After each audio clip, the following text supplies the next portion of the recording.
This video explains how to use profiles in Shipping Solutions software. To set up a profile, click the Admin tab and then Profile Settings. The default profile is already set up. If you have the single user version of Shipping Solutions, you can simply modify the data fields on the default profile. If you have the multi-user version of Shipping Solutions, you can have all users use the same profile, or you can add additional profiles so that you can assign different profiles to different users. To add a profile, click the Add New Profile button. Give the profile a name, and I will call this Robert's Profile. And then I can fill in the information that I want to have appear on all of Robert's shipments. In this box, enter the email address to which the AES server will send email confirmation of a successful AES filing along with the shipment's ITN number.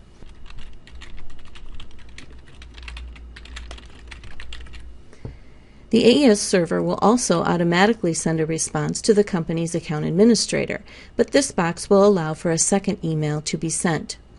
The next three boxes let you choose images of signatures and logos that will print on certain documents. You simply pull the images from the drop-down list and a preview will show in the boxes on the right. So I am going to add a signature and I'm going to add a logo for Robert.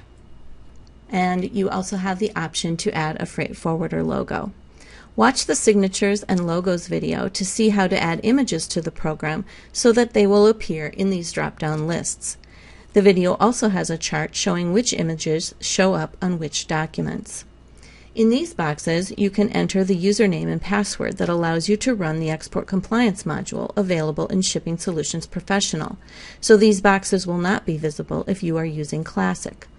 You must have an active annual maintenance program to use the Export Compliance module. So I'll just put in a username and password.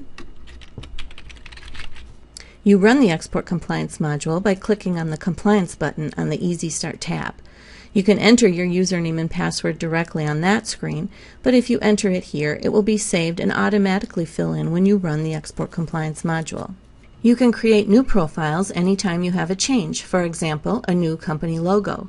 Creating a new profile rather than changing an existing profile will keep older shipments intact with their original profiles. If a profile is no longer needed, you can check the Inactive Profile box.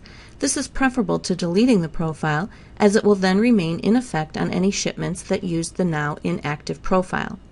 To assign a profile to a user, click Save, and then Close, and click User Accounts.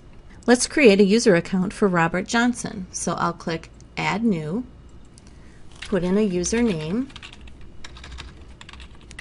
a password. We will assign him to the admin user group and then give him his new profile.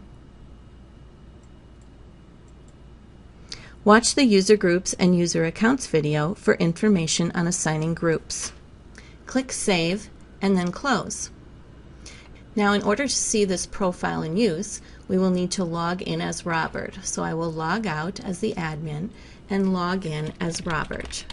And these usernames and passwords are case sensitive. Now when I go to Easy Start and click Add New,